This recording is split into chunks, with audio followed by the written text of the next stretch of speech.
오늘 우리에게 주신 하나님의 말씀은 사도행전 16장 6절에서 15절의 말씀입니다. 신약성서 215면입니다.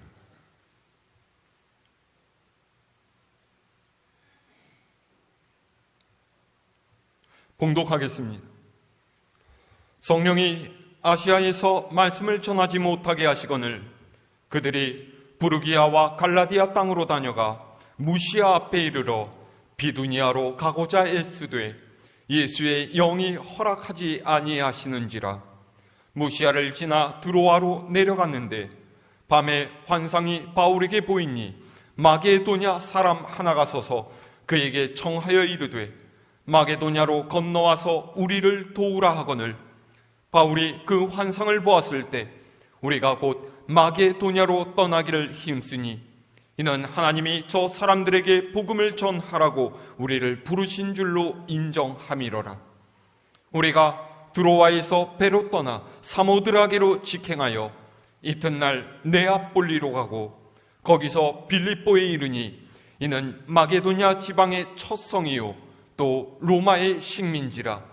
이 성에서 수일을 유하다가 안식일에 우리가 기도할 곳이 있을까 하여 문 밖 강가에 나가 거기에 앉아서 모인 여자들에게 말하는데 두아디라 시에 있는 자색 옷감 장사로서 하나님을 섬기는 루디아라 하는 한 여자가 말을 듣고 있을 때 주께서 그 마음을 열어 바울의 말을 따르게 하신지라. 그와 그 집이 다 세례를 받고 우리에게 청하여 이르되 만일 나를 주 믿는 자로 알거든 내 집에 들어와 유하라 하고 강권하여 머물게 하니라. 아멘.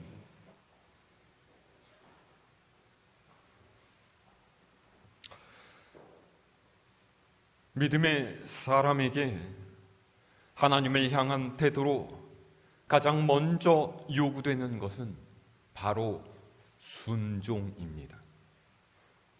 순종이란 하나님의 뜻과 나의 뜻이 다를 때에 적용되는 삶의 태도죠. 우리는 흔히 내가 바라고 원하는 대로 하나님께서 역사하실 때 믿음대로 이루어졌다 그렇게 생각하지만은 사실 진정한 믿음은 내가 세운 계획이 아니라 하나님께서 세우신 계획에 순종하는 거예요. 오늘 말씀은 사도 바울이 실라와 함께 두 번째 전도 여행을 하는 중에 일어난 일을 기록하고 있습니다. 본래 그들은 소아시아 지역을 지나 부르기아와 갈라디아를 거쳐 비두니아로 가려고 했습니다. 하지만 그들은 중간에 그 계획을 수정해야만 했어요. 왜입니까? 자, 오늘 6절에서 7절의 말씀 함께 읽을까요? 시작. 성령이 아시아에서 말씀을 전하지 못하게 하시거늘 그들이 부르기아와 갈라디아 땅으로 다녀가 무시아 앞에 이르러 비두니아로 가고자 애쓰되 예수의 영이 허락하지 아니하시는지라. 아멘.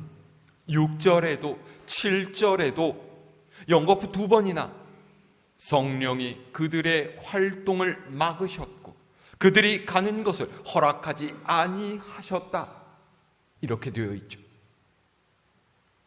성령께서 어떻게 막으셨는지 성경에 기록되어 있지 않아서 우리는 알 수가 없습니다. 어떤 이는 예언의 영을 받은 이들이 바울에게 말씀을 전해서 가지 못하게 했을 것이다 라고 하고요. 또 어떤 사람은 하나님께서 바울이 가지고 있던 육체의 가시, 즉 질병을 통해서 그의 길을 막으셨을 것이다 추측하기도 합니다.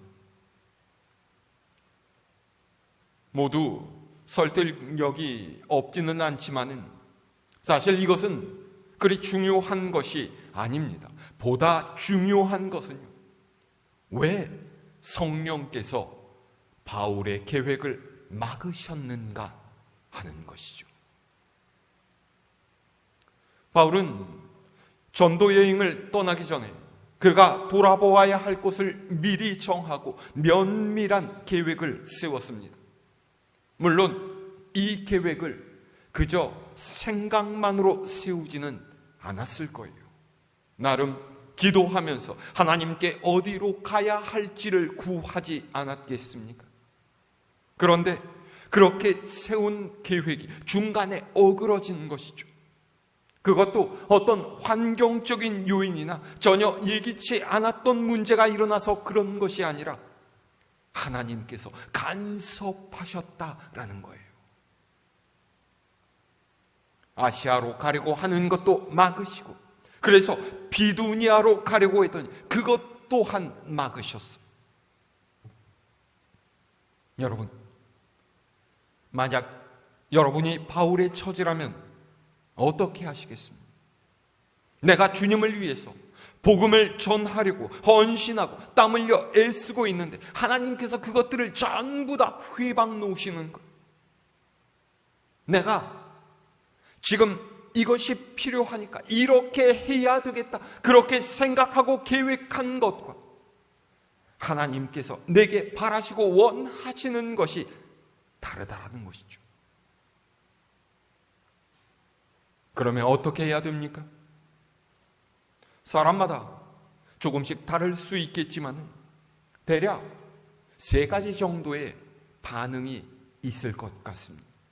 첫 번째는요, 불평하고 짜증내면서 남의 탓을 하는 거예요. 아유, 전도고 뭐고, 야, 이거 참 못해 먹겠구나. 하나님 위해서 내가 뭘 좀 해보려고 했더니 야, 이게 뭐야? 나라고 뭐 너무 좋아서 이렇게 하는 줄 알아? 이런 상황에서는 다들 나를 좀 도와줘야 될 것 아니겠어? 이런 반응이죠. 보통 열정은 있는데 성품 훈련이 부족한 사람들에게서 이런 반응이 나타납니다. 사실 이런 사람들은 처음부터 하나님의 뜻에는 별 관심이 없었는지도 모릅니다. 사명감도 없고 책임감도 없이 다른 사람의 시선을 의식하거나 혹은 자신의 만족을 충족시키기 위해서 하나님을 위해 헌신하기로 작정했다가 마음대로 되지 않고 비위에 거슬리는 일이 생기면 짜증을 내고 신경질 부리다가 결국 다른 이의 탓을 하면서 그만두는 사람, 이런 부류예요. 오늘날 교회에 이런 이들 없겠습니까?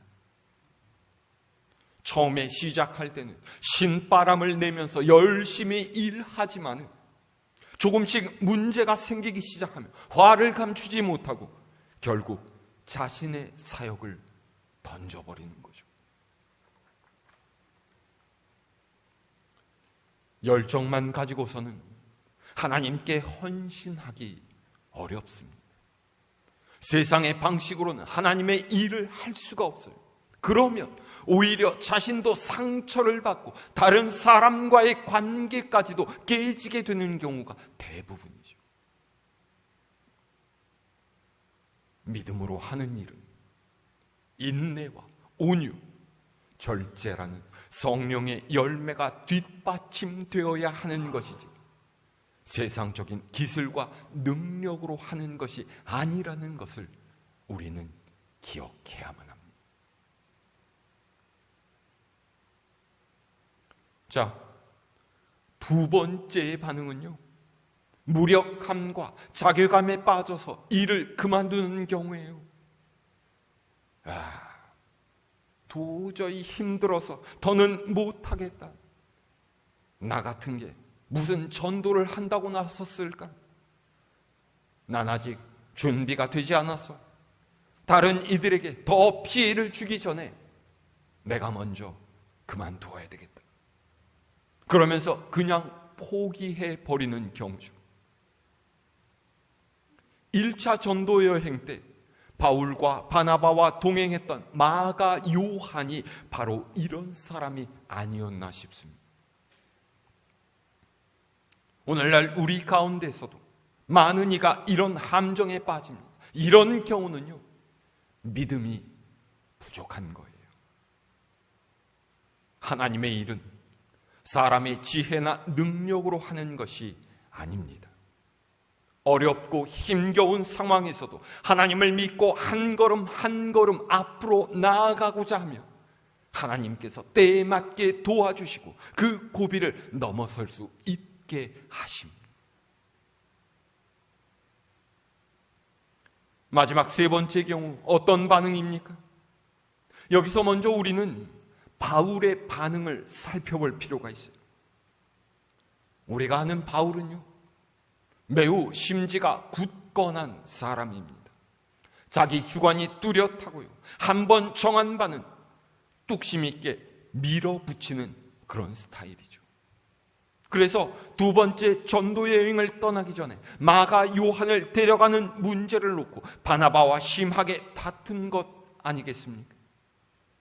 그런데 오늘 말씀의 문제는요, 그것과는 차원이 다른 것이었어요. 자, 9절에서 10절 말씀 읽어볼까요? 시작. 밤에 환상이 바울에게 보이니 마게도냐 사람 하나가 서서 그에게 청하여 이르되 마게도냐로 건너와서 우리를 도우라 하거늘 바울이 그 환상을 보았을 때 우리가 곧 마게도냐로 떠나기를 힘쓰니 이는 하나님이 저 사람들에게 복음을 전하라고 우리를 부르신 줄로 인정함이로라. 아멘. 하나님께서 바울에게 환상을 보게 하셨어요. 마게도냐 사람 하나가 자신들에게 건너와서 우리를 도와달라 그렇게 청하는 모습을 보게 된 것이죠. 이 환상을 보고 난 후에 바울이 어떤 생각을 했을까요? 보세요. 마게도냐는 자신이 생각하고 원했던 길과는 전혀 다른 방향입니다. 아무런 정보도 없는 생소한 곳이고요, 그들에게 도움을 줄 만한 어떤 이도 없는 곳이죠. 이 당시에 마게도냐는요, 현재 그리스 북부에서부터 알바니아 일부와 마케도니아 지역 남쪽을 가리킵니다. 이방 종교와 문화의 본산지였고요, 어떻게 보면 지금까지 복음을 전했던 그 어느 곳보다도 훨씬 더 어려울 수 있는 곳이었죠. 거리도 훨씬 더 멀기까지 했어요.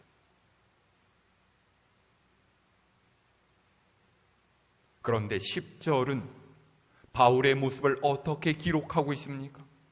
그 환상을 보았을 때 우리가 곧 그랬죠.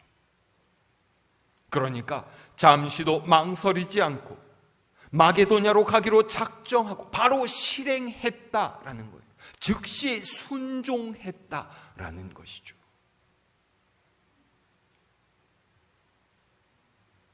여러분, 놀랍지 않습니까? 바울은 잠깐의 고민도 하지 않았어요. 왜요? 하나님께서 마게도냐 사람들에게 복음을 전하라고 자신을 부르신 줄로 인정했기 때문이죠. 이 말 무슨 의미입니까? 나의 삶, 나의 존재 이유는 하나님께 있음을 알고 그 하나님께서 마게도냐 사람들에게 복음을 전할 기회를 주셨노라고 믿었다라는 거예요. 여러분, 이것이 순종입니다. 완전한 방향의 전환이죠. 비록 내가 원했던 곳과는 다르고 계획했던 곳보다 훨씬 멀고 힘들고 어려운 곳이지만 그것이 하나님께서 원하시는 것임을 깨닫자마자 바울은 지체 없이 그곳으로 떠날 준비를 했어요. 본래 가려고 했던 비두니아는 이미 머리에서 지워버렸죠.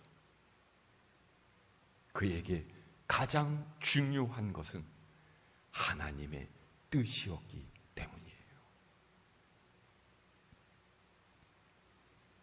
그래서 세 번째의 반응은 바로 순종입니다.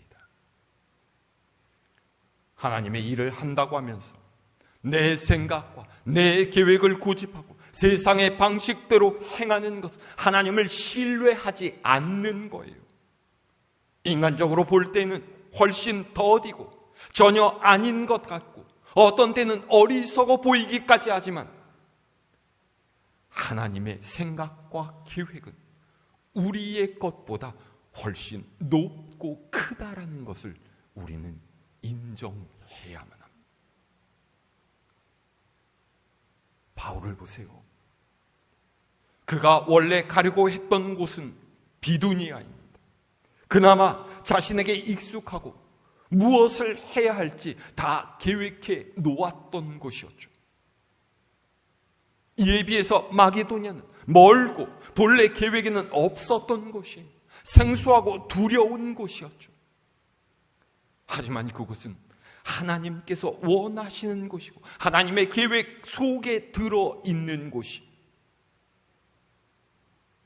이 선택의 기로에서 바울은 자신의 뜻과 계획을 내려놓고 하나님의 뜻대로 마게도냐를 선택했다라는 것입니다.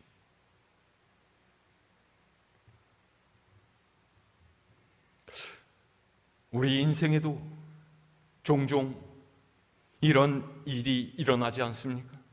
아니, 거의 우리는 날마다 이런 갈등 속에서 우리의 고집을 꺾지 못할 때가 대부분이에요. 하나님, 내가 이렇게 하나님 백성으로 살려고 애쓰는데, 하나님의 일을 위해서 이렇게 수고하는데 하나님은 어떻게 나한테 이러실 수가 있습니까? 저는 마게도냐로는 못 갑니다. 제가 갈 곳은요, 비두니아예요. 이미 하나님께 물어보고 결정한 것 아니었습니까? 근데 왜 갑자기 이러시는 거예요? 제가 여기 투자한 시간과 노력이 얼마인데 이제 마게도냐로 가러 가시는 거죠? 저는 절대로 못 갑니다.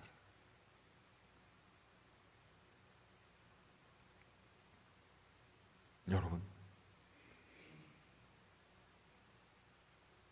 우리는 하나님을 핑계 삼는 사람의 교묘한 욕망에 주의해야 돼요. 이런 마음과 생각을 가진 사람은요, 하나님의 말씀을 거역하고 다시스로 도망친 요나와 다를 바가 없습니다. 이런 이에게는 절대로 하나님의 역사가 일어나지 않아요. 그는 하나님의 뜻이 아닌 자신의 뜻, 하나님의 방식이 아닌 세상의 방법으로 사는 사람이기 때문이에요. 하지만 우리가 그런 우리의 뜻, 우리의 생각, 우리의 계획들을 내려놓고 두렵고 힘들지라도 마게도냐를 향해서 간다면 그곳에서 하나님께서 우리를 위해 예비해 두신 놀라운 일을 경험하게 될 것입니다. 그것은 내가 내 마음대로 살 때는 도저히 경험할 수 없는 기쁨이에요. 하나님께서 나를 살피시고 계시고 나를 통해서 일하신다는 놀라운 확신을 얻게 되는 것이죠. 자, 11절에서 13절까지의 말씀 읽어볼까요? 시작. 우리가 드로아에서 배로 떠나 사모드라게로 직행하여 이튿날 네아폴리로 가고 거기서 빌립보에 이르니 이는 마게도냐 지방의 첫 성이요 또 로마의 식민지라. 이 성에서 수일을 유하다가 안식일에 우리가 기도할 곳이 있을까 하여 문 밖 강가에 나가 거기 앉아서 모인 여자들에게 말하는데. 아멘. 바울 일행은 드로아에서 배를 타고 사모드라게로 갔다가 네아폴리를 거쳐서 빌립보라는 성에 이릅니다. 빌립보는 마게도냐 지방의 첫 성이고 로마의 식민지였다라고 했죠. 사실 빌립보는요, 약 200년 동안 그리스의 식민지였어요. 그러니까 현재는 정치적으로 로마의 지배 아래에 있었지만 문화적으로는 헬라적인 색채가 강했던 곳이었죠. 그러니까 당연히 그리스 신화에 등장하는 수많은 신을 섬기는 신앙이 발달해 있었을 것이고요, 복음을 전하기에는 그리 좋은 상황이 아니었을 것이라 우리는 추측할 수가 있습니다. 12절 하반절부터요, 13절 보세요. 바울 일행이 빌립보에서 수일을 머물렀습니다. 그런데 안식일이 되어서 기도할 곳을 찾으러 문 밖 강가에 나갔다가 거기 모여 앉은 여자들에게 복음을 전하기 시작했다라는 거예요. 이 말이 뜻하는 것이 무엇이겠어요? 보통 유대인들은요, 그들이 사는 곳에는 무조건 회당을 세웁니다. 회당은 유대인의 삶에 없어서는 안 되는 필수적인 요소예요. 유대인이라면 언제 어디서나 율법을 지켜야 하고 안식일에는 회당에 모여서 말씀을 읽고 들어야만 했죠. 그리고 그곳에서 다른 유대인들을 만나서 안부를 묻고 생활의 정보들을 얻기도 했습니다. 그러니까 모든 생활의 중심이 바로 회당이었다, 이런 말이에요. 자, 근데요, 이 회당이 구성되기 위해서는요, 유대인 성인 남자 10명이라는 정족수가 채워져야만 했어요. 10명의 유대 남자가 없으면 회당을 세울 수가 없습니다. 그것이 유대교의 법칙이에요. 자, 그런데 13절 말씀 보세요. 바울 일행이 안식일이 되었는데 기도할 곳이 있을까 찾아보았다라고 했죠. 그러니까 이 말은 빌립보에는 회당이 없었다라는 말이에요. 이 사실이 뜻하는 것이 무엇입니까? 전도하기가 어려울 수밖에 없다라는 거예요. 첫 번째 전도 여행에서도 그렇고 바울은 언제나 어디를 가든지 거기에 있는 회당을 먼저 찾아갔어요. 그리고 그곳에서부터 복음을 전했죠. 왜요?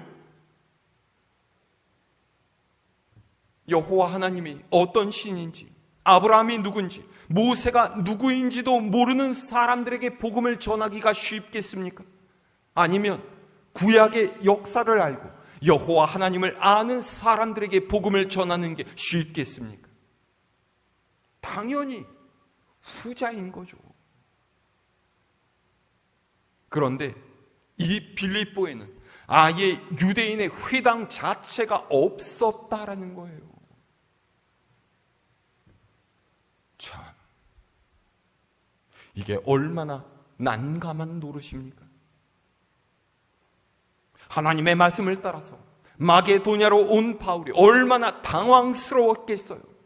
마게도냐에 도착하면은 하나님의 놀라운 역사가 일어날 거라고 기대하던 바울 일행에게 있어서 이 상황은 실망 그 자체였을지도 모릅니다. 자, 그런데 하나님께서는 이런 열악한 환경 가운데서도 하나님의 백성을 예비해 놓으셨어요. 자, 14절에서 15절 말씀 함께 있습니다. 시작. 두아디아 시에 있는 자색 옷감 장사로서 하나님을 섬기는 루디아라 하는 한 여자가 말을 듣고 있을 때 주께서 그 마음을 열어 바울의 말을 따르게 하신지라. 그와 그 집이 다 세례를 받고 우리에게 청하여 이르되 만일 나를 주 믿는 자로 알거든 내 집에 들어와 유하라 하고 강권하여 머물게 하니라. 아멘. 문 밖으로 나가 강가를 배회하며 기도할 곳을 찾던 바울 일행이 만난 것은 강가에 앉아있던 일단의 여자들이었어요. 그리고 그곳에 두아디라 출신으로 자색 옷감 장사를 하며 하나님을 섬기던 루디아라는 여자가 있었더라는 거죠. 본래 두아디라 지역은 수세기에 걸쳐서 염료를 만들고 염색 작업을 하는 곳으로 유명했습니다. 지금이야 공장에서 화학재료를 써서 뚝딱 만들어내지만은요, 당시에는 물감을 만들고 천에 색을 입히는 작업은 굉장한 고급 기술이었어요. 게다가 자주색은 당시 사회의 고위층만 입는 옷의 색깔이었죠. 그러니까 자주색 염료를 만드는 것은 꽤나 까다로운 일이었고, 자주색 옷감 장사를 한다는 것은 사치품을 취급하는 유력한 기업가였다, 이런 뜻이에요. 사실 이 루디아라는 이름 자체도 본명이 아닙니다. 우리말로 하면은 군산댁, 익산댁, 전주댁 이런 것처럼 루디아 또한 이런 이름이었다라는 거죠. 정리하면은 남편을 여의고서 혼자 염색 옷감 장사를 하던 빌립보의 큰손 루디아가 바울 일행이 기도를 하러 찾아간 강가에서 여인들과 함께 있다가 그들을 만나서 복음을 듣게 되었다라는 거예요. 어떤 일이 일어났습니까? 주께서 그 마음을 열어 바울이 전하는 복음을 받아들이게 하셨다라는 거죠. 하나님의 타이밍 기가 막히지 않습니까? 그 길로 루디아는 자신을 포함한 집안 식구들이 다 세례를 받게끔 했어요. 그뿐만이 아닙니다. 그녀는 자기의 집을 교회로 제공하기까지 했죠. 복음을 전하는 바울 일행의 본거지로 쓰라고 내놓은 거예요. 이 여인이 말하는 것 보세요. 뭐라고 했습니까? 나를 주 믿는 자로 알거든 내 집에 들어와 유하라. 강권했다라는 거예요. 아니, 바울 일행도 염치가 있지. 아무리 그녀가 세례를 받고 그리스도인이 되었다라고 해도 어떻게 만난 지 얼마 되지도 않는 과부의 집에 널름 들어가서 머물겠어요. 그런데 그녀가 그것을 강하게 원하고 요청했기 때문에 그 집에 머물면서 복음을 전하게 되었다라는 거죠. 보세요. 우리가 아는 빌립보 교회가 바로 이 루디아의 집에서부터 시작된 거예요. 그리고 훗날 이 빌립보 교회는 가장 강력한 바울의 후원자가 되어서 그의 선교를 지원하게 되죠.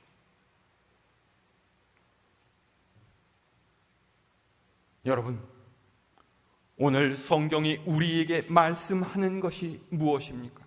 우리는 누구나 인생의 대박을 꿈꿔요. 이것은 하나님의 일을 하는 것에도 마찬가지죠. 하나님께서 비두니아를 포기하고 마게도냐로 가게 하셨으니 거기 가기만 하면 놀라운 일들이 나한테 일어날 거야. 그런 기대를 한다는 거죠. 그런데 오늘 말씀은 그런 우리의 기대를 완전히 깨트립니다. 빌립보에 도착해서도요, 바울 일행은 수일 동안 아무것도 하지 못했어요. 고작 안식일에 나가서 몇몇의 여인들에게 복음을 전한 것뿐이었죠. 사람의 눈으로 보기에는 얼마나 보잘것없습니까? 그런데 하나님께서는 그 와중에 주님을 영접한 단 한 사람의 여인을 통해서 빌립보 교회가 시작되게 하셨다라는 거예요.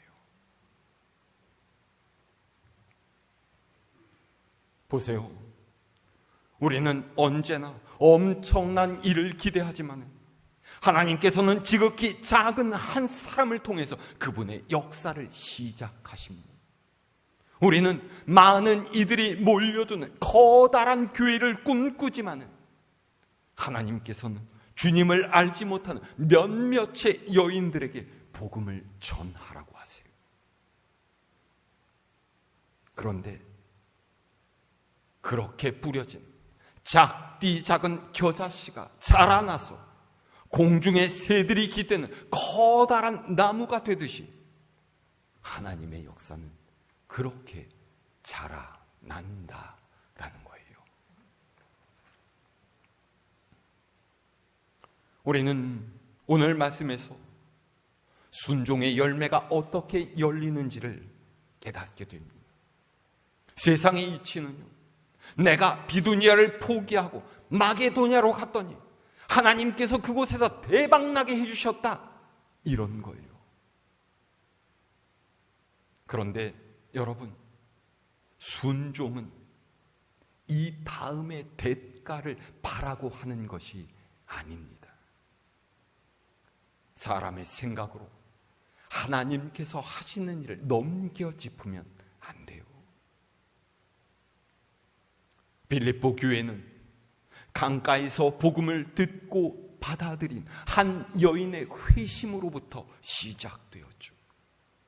사람의 눈에는 너무나 작고 보잘것없어 보이겠지만 하나님의 뜻을 따라 말씀에 순종할 때 하나님께서는 내가 생각하지 못한 때, 내가 생각하지 못한 방법으로 그분의 원대한 계획을 이루어 가신다라는 것, 우리는 알아야만 합니다. 오늘 여러분의 믿음은 어떻습니까? 내 뜻과 내 생각, 내 계획을 내려놓고서 하나님께 순종할 수 있기를 바랍니다. 그 순종을 통해서 하나님께서는 일하시고 우리를 하나님 나라의 귀한 일꾼으로 삼으시고 우리를 통해서 복음의 씨앗을 뿌리실 것을 믿으시기를 바랍니다. 이 한 주간도 우리의 마음 중심에 하나님을 모시고 말씀을 따라 행하는 주님의 귀한 일꾼으로 살아가는 우리 갈보리 교회 모든 교우님들 될 수 있기를 주님의 이름으로 축원합니다.